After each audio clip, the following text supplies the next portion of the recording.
Inflation. Inflation macroeconomics का topic है। First of all we study what is inflation. Inflation क्या होता है? इन्फ्लेशन वो स्टेट होती है जिसमें राइज होता है जनरल प्राइस लेवल में इकोनॉमी के। अब क्या है ये? अब मान लो पहले पेट्रोल कितना है, 55 रुपीज पर लीटर मिल रहा था, लेकिन थोड़े ही मंथ बाद उसका रेट बढ़कर क्या हो गया, 70 रुपीज पर लीटर हो गया। तो क्या इन्फ्लेशन आ गया। कैसे? पेट्रोल में इन्फ्लेशन कैसे आया? क्योंकि उसका जनरल प्राइस लेवल बढ़ गया है, उसका प्राइस बढ़ चुका है, तो हम बोल सकते हैं इन्फ्लेशन आ गया पेट्रोल के रेट्स में। तो वही बात कही हुई है कि इन्फ्लेशन क्या होता है। Inflation is a state of rise in general price level in the economy. वो स्टेट होती है जिसमें प्राइस लेवल इकोनॉमी में बढ़ जाता है। अकॉर्डिंग टू केन्स, केन्स के अकॉर्डिंग क्या है inflation? According to Keynes, inflation is a post full employment phenomena. Post का मतलब होता है बाद, मतलब केन्स के अकॉर्डिंग जो इन्फ्लेशन होता है वो फुल एम्प्लॉयमेंट के बाद का फिनोमिना होता है। इसके अकॉर्डिंग जो असली में सच में इन्फ्लेशन होता है वो फुल एम्प्लॉयमेंट के बाद ही आता है। ठीक है, इसके कहने का मतलब ये है। अब केन्जियन व्यू ऑफ इन्फ्लेशन पढ़ेंगे कि केन्जियन के अकॉर्डिंग इन्फ्लेशन है क्या एक्चुअल में। केन्जियन ने इन्फ्लेशन को दो पार्ट में कैरेक्टराइज किया है। उसने कहा है दो टाइप के इन्फ्लेशन होते हैं, एक सेमी इन्फ्लेशन, एक ओपन और फुल इन्फ्लेशन। अब सेमी इन्फ्लेशन जो होता है वो फुल एम्प्लॉयमेंट से पहले वाला इन्फ्लेशन होता है, और जो ओपन और फुल इन्फ्लेशन होता है वो फुल एम्प्लॉयमेंट के बाद वाला फिनोमिना है। अब एक एक करके इन दोनों को स्टडी करेंगे। देखो, अब हम पढ़ेंगे कि सेमी इन्फ्लेशन और ओपन इन्फ्लेशन क्या होता है। सबसे पहले हमें उसके लिए सप्लाई ऑफ मनी और डिमांड का कंसेप्ट समझना पड़ेगा।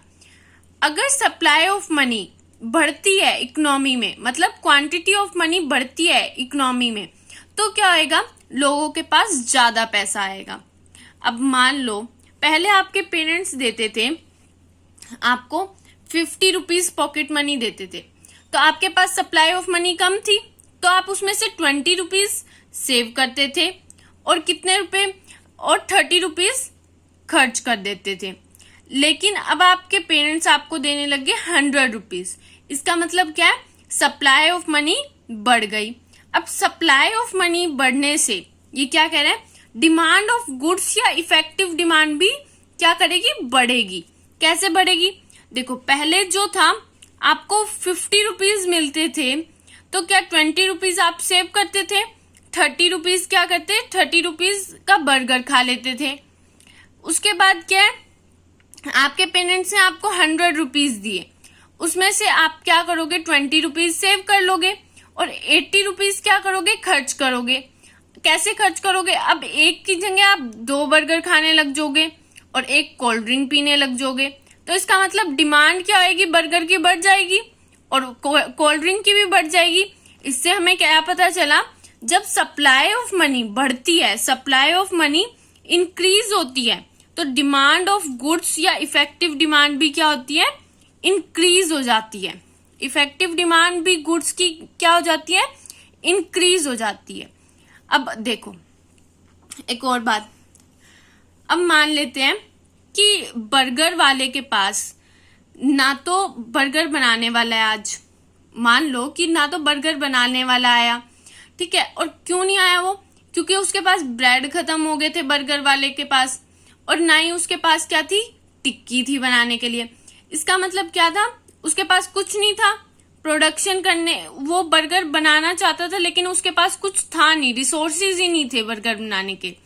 ठीक है, तो क्या है, वो और नहीं बना सकता। लेकिन अगर उसके पास रिसोर्सेज होते तो वो और बना सकता था।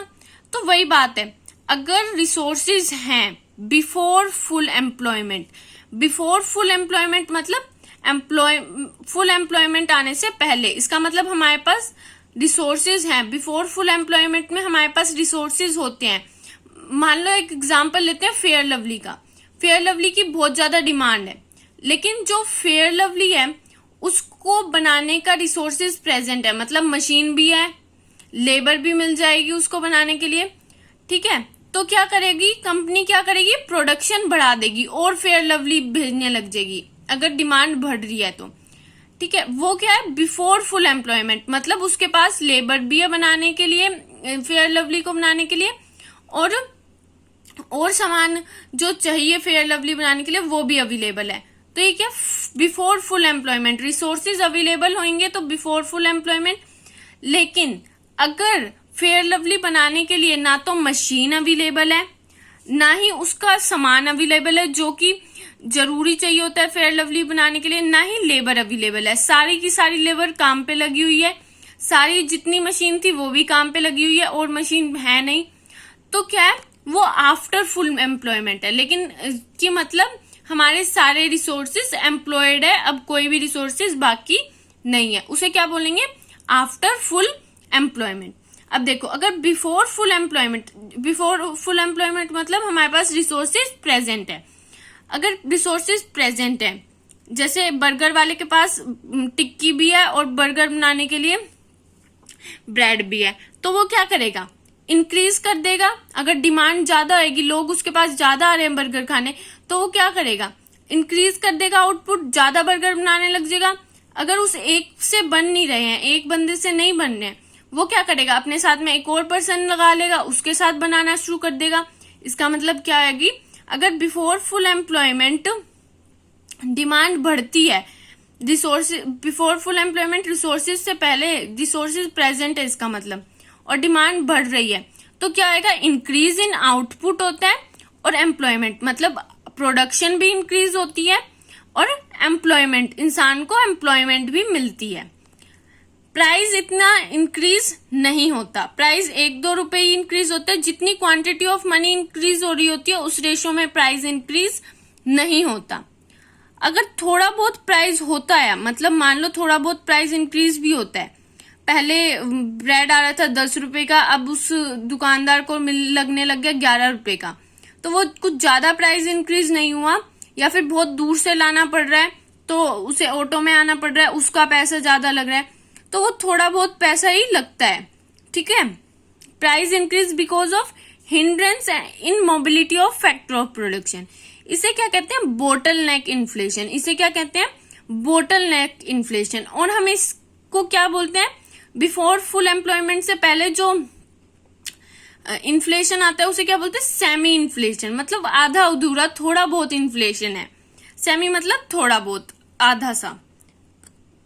लेकिन अगर आफ्टर फुल एम्प्लॉयमेंट है तो क्या आएगा, मतलब फुल एम्प्लॉयमेंट, हमारे पास कोई रिसोर्सेज नहीं है, सप्लाई ऑफ मनी बढ़ी, डिमांड ऑफ गुड्स बढ़ी, लेकिन क्या है, बर्गर वाले के पास कुछ नहीं है बनाने के लिए, बर्गर वाले के पास रोटी भी नहीं है बनाने के लिए, जो मतलब नीचे ब्रेड चाहिए होता है, उसके पास और पर्सन भी नहीं है जो बना पाए, सिर्फ वही है।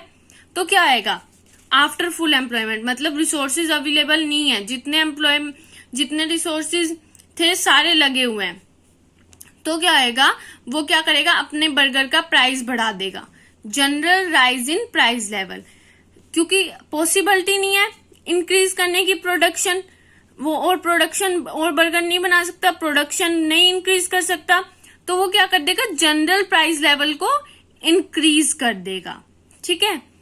अब इसमें हमने केन्जियन का व्यू पढ़ लिया है, और इसको, इस इन्फ्लेशन को, आफ्टर फुल एम्प्लॉयमेंट जो इन्फ्लेशन होता है उसी को ही इन्फ्लेशन मानते हैं केन्जियन, और क्या कहते हैं, फुल इन्फ्लेशन, और क्या कहते हैं, ओपन इन्फ्लेशन।